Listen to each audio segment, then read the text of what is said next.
আসসালামু আলাইকুম ভাই বোনেরা, কেমন আছেন? আশা করি ভালোই আছেন। এই যে এখানে আমি নিয়েছি কয়টা সাদা মাছ। অনেক দিন ধরেই ঝাল ঝাল কিছু খাতে মন চাচ্ছিল। তো চলেন আর দেরি না করি, এবার শুরু করা যাক। উনুন ধরিয়ে উনুনে একটা কড়াই বসিয়ে তার মধ্যে দিয়ে দেবো সামান্য একটুখানি সর্ষের তেল। তেল গরম হয়ে আসলে এর মধ্যে দিয়ে দেবো শুকনো লঙ্কা আর দিয়ে দেবো বেশ কয়টা রসুনের কোয়া। এবারে ভালো করে ভাজি নিতে হবে।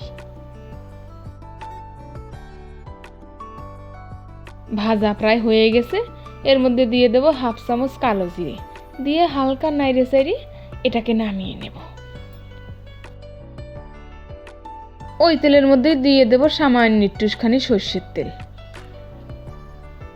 তেল গরম হয়ে আসলে এর মধ্যে দিয়ে দেবো সাদা মাছগুলো, আর দিয়ে দেবো সামান্য একটুখানি লঙ্কার গুঁড়ো, দিয়ে দেবো সামান্য একটুখানি হালদির গুঁড়ি, আর দিয়ে দেবো সামান্য একটুখানি ধনিয়া গুঁড়ি, আর একটু লবণ দিয়ে ভালো করে ভাজা ভাজা করে নেব।